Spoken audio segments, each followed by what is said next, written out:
Hey everyone, top 3 places you can't go, part 11. Have you guys seen it? Because we haven't. All right, let's jump into it. A more accurate title for this video could be The Worst Ways to Die. But before we get into today's stories, if you're a fan of the strange, dark, and mysterious delivered in story format, then you've come to the right channel because that's all we do, and we upload 3, 4, even 5 times every week. So if that's of interest to you, please go over to the like button's house and ask to play hide and go seek. When they are hiding, switch their regular coffee for decaf coffee, and then don't seek them, just leave. Also, please subscribe to our channel and turn on all notifications so you don't miss any of our videos. That's so, like... As a coffee lover, how do you feel about that? But not even just that, it's like, 1, I'm playing hide and seek with the like button, and 2, there was, like, they like coffee, so I'm somehow switching out their coffee. Like, it's very bizarre. But I do enjoy it. All right, let's get into today's stories.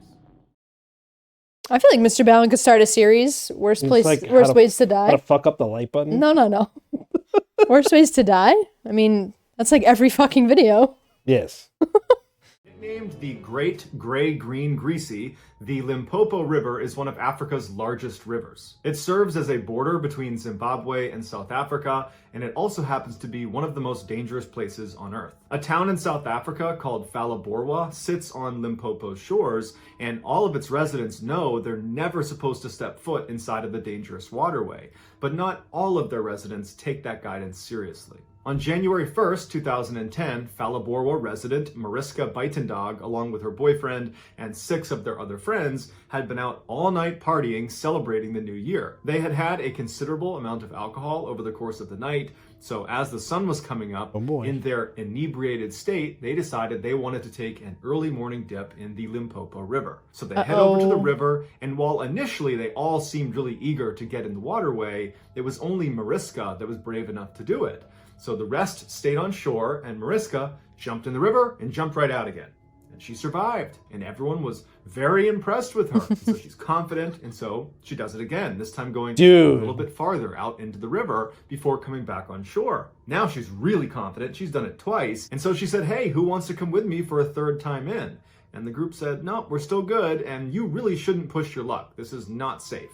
And she said, I don't care, I'm going in for a 3rd time. So Mariska gets in the water, and by herself, she swims out on her back about 15 meters away from shore. She turns and waves at the group and smiles before she is violently pulled under the water. It wasn't even time for her to scream. Her boyfriend immediately jumped into the water to try to pull her out, but he knew where she was, and there was no way he was getting her back. The other nickname for the Limpopo River is Crocodile River, and Mariska, unfortunately, had fell victim to one of its apex predators. But it's not just drunk partygoers that fall victim to these crocodiles. Unfortunately for the residents of Zimbabwe, because of the extreme hardships they have to face, many of them have been forced to flee the country and cross over the Limpopo River to try to gain entry into South Africa.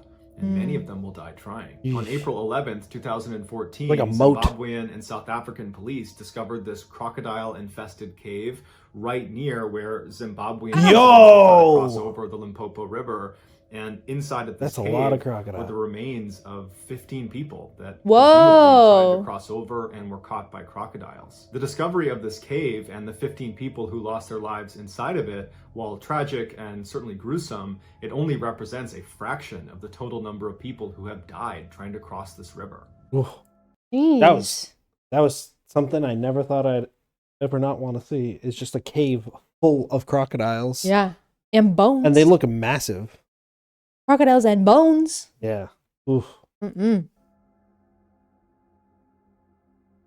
Yellowstone National Park in Wyoming is one of the most remarkable and beautiful places on Earth. Not only is it renowned for its biodiversity, which includes some incredibly resilient microbial organisms, it's also home to one of the world's so-called supervolcanoes. This supervolcano sits atop one of the world's largest magma bodies fueled by an upwelling plume of superheated material. This dynamic and violent subterranean plumbing means the water bodies at the surface, the famous Yellowstone Hot Springs, are highly acidic and incredibly hot. I mean, yeah, look at those colors. Countless warnings around these hot springs telling you to stay away, do not go in the hot springs. If you were to ignore those and go in one, or more accurately, fall in one, this is what would happen to you. First, your body would register that your skin was bathing in waters exceeding 200 degrees Fahrenheit. This would hurt like nothing you can possibly imagine. That's trippy. But it would only hurt as long as your nervous system was able to register pain, which would only be for about 1 minute or less. At this temperature, your skin would begin to quickly break down and disintegrate, and your blood vessels in your underlying dermis would rupture, causing rapid blood loss. Some underlying skin layers would not break down, but they would lose all of their water and become tough and blackened. And your underlying subcutaneous fat would bubble off as well. All in all, this is known as a full thickness burn, and it would occur in about 1 minute in these waters. Your nervous system would enter a state of shock and become irreversibly damaged, which would lead to most, if not all, of your organs to fail if the heat stress has not already done that to you. You would be dead within 2 to 3 minutes, and then at that point, the acidity of the water would take over. Within a few hours, your body, including your skeleton, would be completely dissolved into absolute nothing. Even the skeleton? And for anyone who falls in but manages to climb out again before being dissolved, they are not out of the woods. Many of those people, unfortunately, will die hours, days, months later due to complications from the burns. On June 7, 2016, Colin Scott and his sister Sable went to Yellowstone to see the famous hot springs. The siblings were exploring the Norris Geyser Basin, which is the park's oldest and hottest thermal area, when they decided to leave the safety of the boardwalk and walk past all the signs telling them, do not leave the boardwalk, this is dangerous, turn around. They decided to walk past all of those and venture out off the course. They walked approximately 200 meters away from the path to the edge of a hot spring that was not really part of the main tour, and they were just standing there when Colin apparently tripped and fell into the hot spring. Oh no! And his sister was just not able to do anything. She knew she couldn't go in after him, and he very quickly sunk below the surface and didn't come up again. She ran back to try to get help, but by the time they got back to the edge of the hot spring, he was gone. And in fact, the only thing they would find of Colin Scott was his flip-flops. Since 1890, Colin Scott, along with 21 other people, have died by falling into these hot springs. That's crazy. It's just like lava, basically. Yeah. It's like, read the damn danger signs. Yeah, at this point, like, so many stories. There's so many stories like this. Like, people, come on. There's always got to be one though. It's like those are the stories that you tell to like children. The folk tales. Yeah. One time this tourist came. That's why we don't go up there. There is a remote cliff face in northern England that rarely gets tourists. If you were standing in front of it, you would see this little stream that went into a break in the limestone. It's this little tiny hole, and that stream is called the Mossdale Beck. If you crouched down and walked through that hole, you would be entering the Mossdale Caverns, which since 1967 have been permanently sealed off to cavers. Once inside the Mossdale Caverns entranceway, you could look down and see that little stream, the Mossdale Beck, would be going between your legs, and then right in front of you, it would split in 2 distinct directions down respective tunnels. To the right, the water flows down 7 miles of accessible passageway. However, most of it is incredibly tight and it's prone to flooding.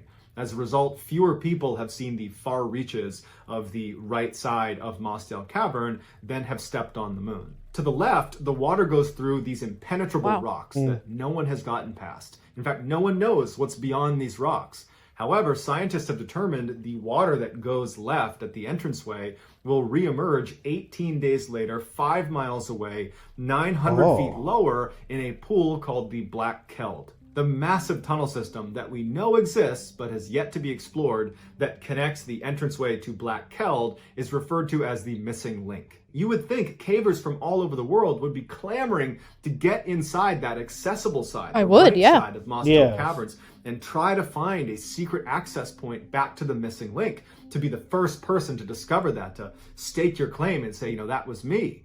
But in fact, since the Mossdale Caverns was discovered in 1941 until 1967, almost no one went in Mossdale Caverns. Endless, tight, water-filled crawls with names like Drown or Glory made Mossdale Caverns feel like too big of a risk to be worth it. But in 1967, 10 extremely fit, extremely experienced cavers said, you know what? We are going in Mossdale Cavern and we are going to find that entrance to the missing link. So on June 24th, 1967, these 10 cavers entered Mossdale Caverns. They went right into the accessible 7 miles of passageway, and they began their descent. And it wasn't that long until 2 of the 10 cavers, the 2 least experienced of the group, said, you know what, I don't want to do this anymore. That's a good call. About this. Good for them. But we don't know the way out. And so they needed chaperones to leave. And so 2 other cavers from the group had to go with them. So 4 cavers, they leave Mossdale Caverns. The other 6 are going to continue on. So when the 4 got back to the surface, it was about 5 p.m. They had been in the cavern for several hours at this point. And when they went in, initially, the weather was great. It was beautiful. It was clear. Now they're coming out again, and it had started to rain. Not significantly. It was more like a drizzle. But they were a little bit concerned because they knew the other 6 were planning to be in the cavern until after midnight. So they were just hopeful that the rain did not get any worse. But just a couple of hours later, the skies opened up and it rained like it hadn't rained in years. Just torrential downpour. Is it gonna fill the cavern that they're in? Probably. I mean, no. That's like such unfortunate timing to be able to go into a cave that could fill. I know. And you should abort immediately. But then it's like, is that another instance of like, maybe I should have checked the weather before I go? But I mean, yeah.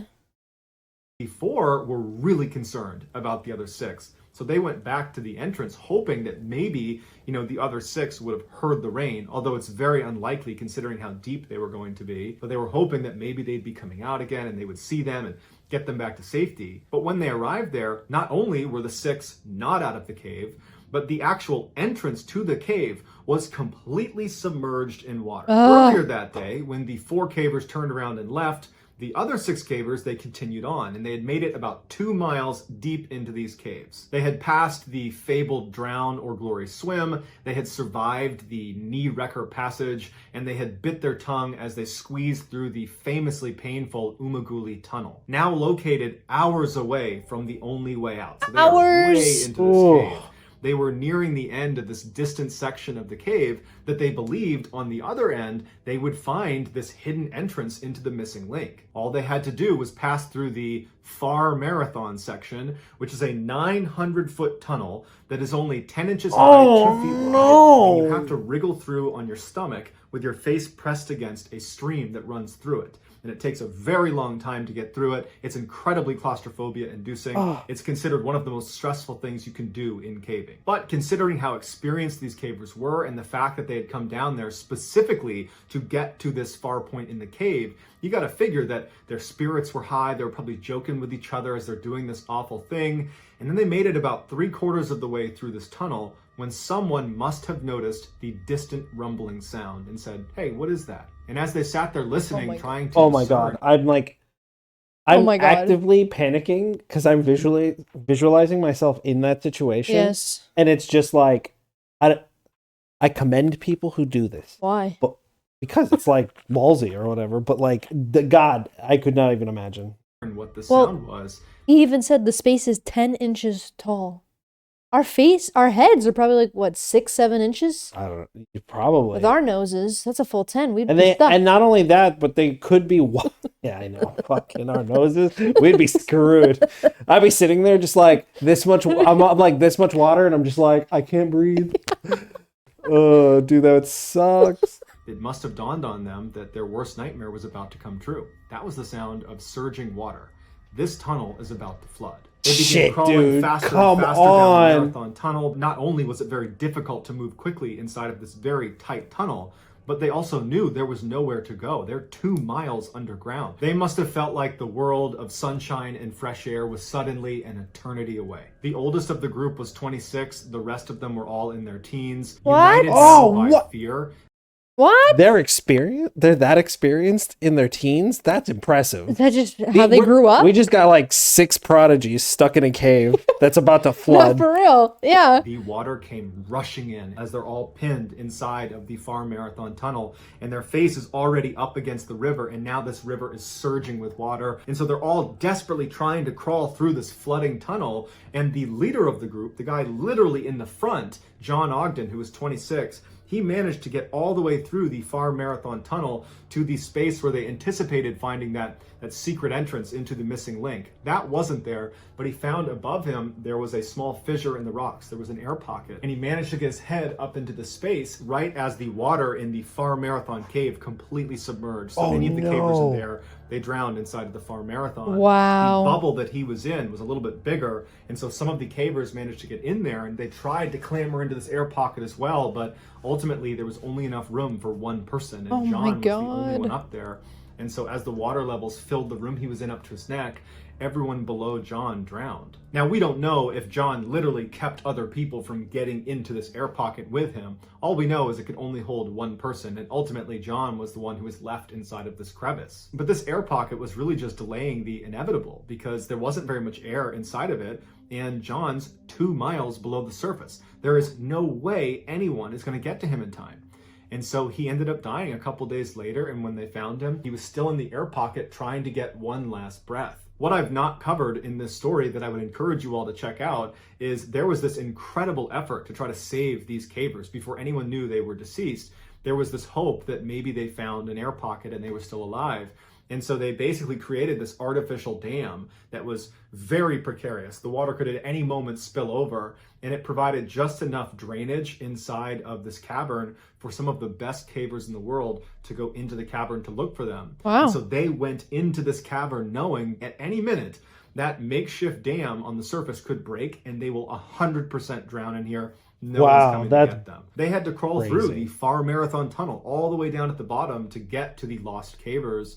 And ultimately, when they discovered they were all deceased, it would have been impossible to remove their bodies. And so the decision was made to leave the 6 cavers where they died and seal off the cave permanently. So in 1967, they sealed it off, and they now treat Mossdale Caverns like a gravesite, and no one goes in it. So that's going to do it, guys. If you found these secret in today's episode, let us know. That's sad to think that like their bodies are just there. That's devastating. Well, there's nothing you can do at that point. I know.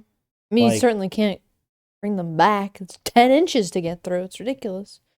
Yeah, and like having to pull a body through that is just like, yeah, there's no way. Those people at the end though were brave as fuck. I mean, they were the best cave divers in the world. And they're like, any minute this dam could let go, and then I'm done for. But it's sad too, because they were like, most of them were teens. Yeah.